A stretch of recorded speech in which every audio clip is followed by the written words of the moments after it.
Hi, I'm Ashley Swartz, founder of Furious Minds. I'm here at the Fraud Summit for Beat in New York. It's June 5th. And I thought that I would do my editorial segment here as well because I've been doing a bunch of research and prep work for the panels that I'm moderating about fraud, non-human traffic, viewability, et cetera. And I'm kind of intellectually stimulated and thought I would talk about it. So this all sort of started with a Wall Street Journal article that came out a few weeks ago that was quite alarmist. Some of the numbers it dropped and some of the main players that are actually going to participate in the event today were sort of mentioned. And the reality is the numbers are staggering, right? So let's put that Wall Street Journal article aside and just look at some other data and statistics, right? So the Atlantic had a recent article that said that 61.5% of web traffic is non-human, right? 61.5%. That's more than half of web traffic. So this issue is much bigger than just video. This is display. This is just sort of endemic advertising overall, digital advertising. And Adweek estimates that as a result of this non-human traffic, issues of viewability below the fold, which is something the 3MS Make Media Make Sense committee has been working on, all of it is costing the industry about $6 billion annually. That is staggering considering the value of online video is about $5.7 billion, right? So, where are we kind of like, and let's talk about what fraud is, right? Because it's quite a generic phrase. It addresses, when we say fraud, we mean viewability. It's quite a comprehensive statement, right? It's viewability. So is it below the fold, above the fold? The advisory standard, I believe, by the IAB right now is 2 seconds that the video has been viewed and 50% of the pixels are in screen and viewable.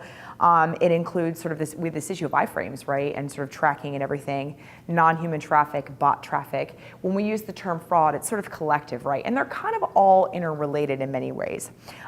It does, however, seem to be improving, so I don't want to sort of just be, negative Nelly today. If we look at Integral Ad Science, which is one of the well-respected partners in the industry that helps a lot of brands and advertisers sort of check the checker, if you will, they showed that their numbers show in research that from Q4 2012 to 2013, Q4 2013, we saw that suspicious activity overall fell by 7 points, right? So it dropped from 30% of all activity in ads placed to 13%. So that's a fairly decent improvement. It's almost a third, right?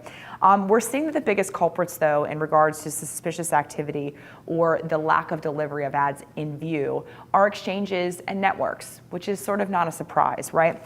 The expectation is that direct sales are obviously delivering the best with 66% of the ads they deliver in view, right?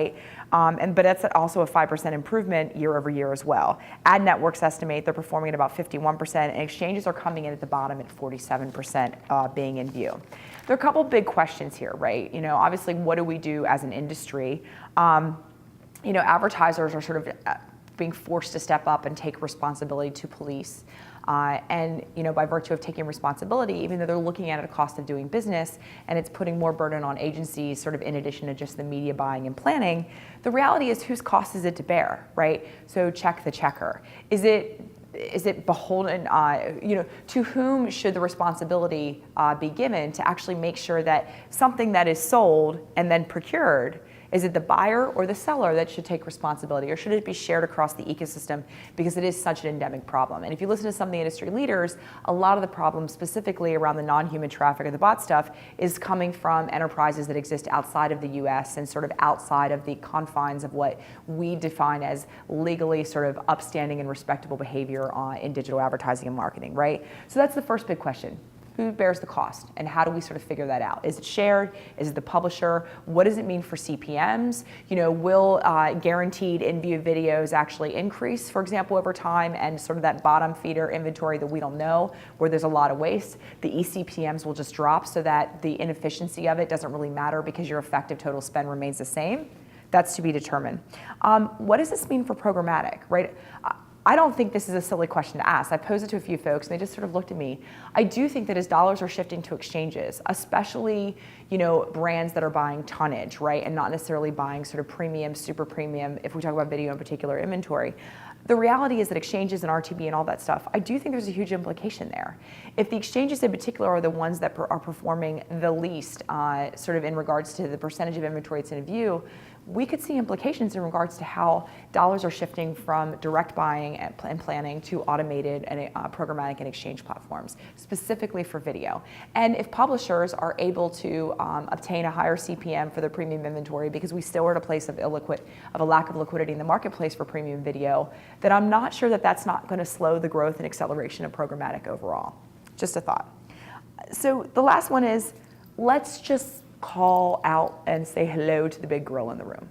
We have built an industry with great hubris. Our measure of success and performance is determined based on metrics we have defined as an industry. That's been a pretty amazing, cushy place to be, specifically in digital, for the last 10 years, right? And the reality is that I think we're finally hitting a tipping point where that ain't gonna remain the same anymore, right? As a result of the fact that CPM and CPC and the things that we define as measures of media performance today, specifically for digital, are what are the, if perhaps you take that logic, maybe they are the reason that we're having such a hard time with viewability because of how we define digital marketing performance. The reality is that we need to start moving more and more towards business measures of success. Brands are investing heavily in attribution and media mix modeling. They're getting more real-time data. They're going to shift their dollars by channel and by above the line, below the line as a result. And the reality is that maybe we as an industry start to need to tool and prepare and actually organize our workflow around the ability to deliver digital advertising vis-a-vis the metrics of success and the KPIs that are driven by business KPIs for our brands and advertisers. That's going to be a whole new world for us, and I'm excited actually about it because I think that the more that we make the conversation within our industry about business and less about media and CPCs and CPMs and things like that, I think we'll have a much more meaningful dialogue and we'll deliver a lot more economic value and a lot more growth for us overall. I welcome your comments. Thanks.